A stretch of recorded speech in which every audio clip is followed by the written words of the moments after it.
Now, Nigeria's Federal Executive Council has approved a revised civil aviation policy despite serious objections from stakeholders. The new policy covers a wide range of issues, including the creation of a new national carrier. I'm now joined by Captain Dele Ore. He's the president of the Aviation Roundtable to analyze the new policy. Thank you so much, Captain. He's, of course, joining us on the line from Lagos. Thank you for joining us, Captain Ore, Dele Ore, on the show today. All right, so I know quite a few stakeholders are not very happy about some elements of this new policy. Of course, it includes the plans to create a new national carrier after the creation of Virgin Nigeria in the past, and of course, Air Nigeria. We've seen that transition in the past. Those haven't worked out quite well. So I want to get your thoughts about the big issues you have with this new policy. Oh, thank you very much. I will say good afternoon to you once again. And it is a pleasure for me to be invited to bear my mind and also the view of my organization, Aviation Roundtable, on the new Civil Aviation Policy 2013. That policy, you will recall that the Part 1 and Section 1 of the Nigerian Civil Aviation Act 2006, it gives the Honorable Minister that power to control and also for the supervision of the civil aviation, and he is so responsible. He can make and formulate policy. But that power, I would think now, is been overstretched. Okay, so what are the big issues you have with what we have right now? The issue that we have now is that policies, no matter how well they are, they must follow what the law of the prescribes. The Civil Aviation Act 2006 forms part of the law of the Federation. And this Section 76 of it is very, very clear how we need to make this policy. So if anything that is done illegally, whatever results from it is illegal. Because, let's face it, is the way these policies have been put in place is that the council have been made to believe, and it's a misrepresentation of fact to the council, that the industry has been consulted. The answer is no. Because the industry, which includes all the players, includes even people who use them, includes consultants and experts like my good self, we were not consulted, and we are part of this industry. Okay. And the Nigerian Civil Aviation Authority is supposed to be the one driving the ROL of this one. They are the ones who make the publication and everything. So we are now saying that now we have a policy on our hands. All right.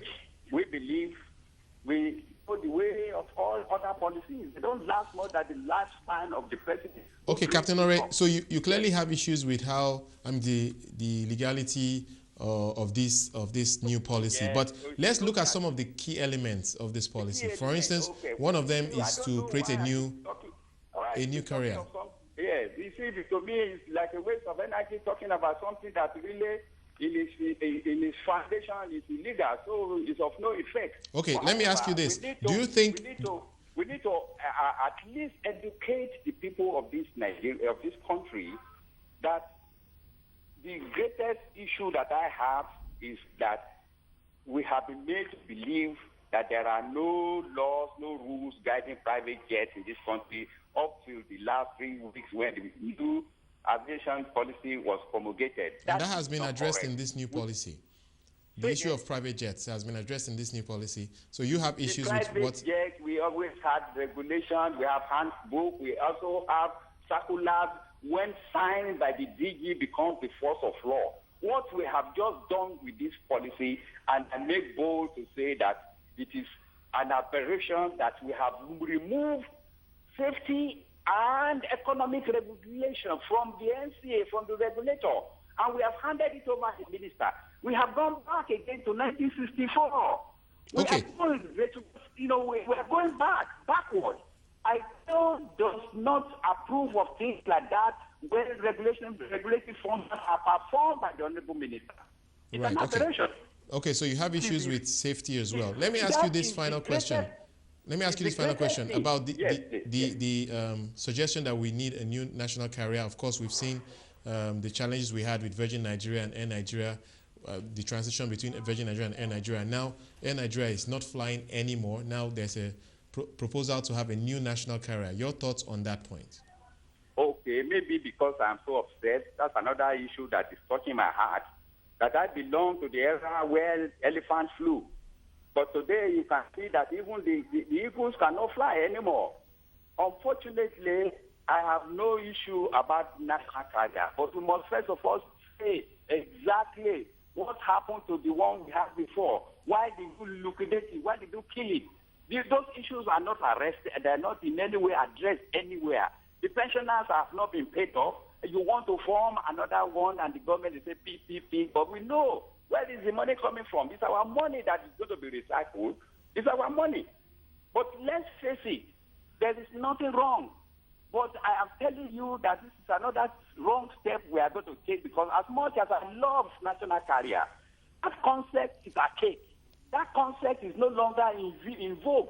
That concept is anywhere where you find it is that such people, such countries, they don't know what they are doing, because anything national, anything you call national, all of that, take in every region, the government has an interest somewhere, and the government they're not good business people.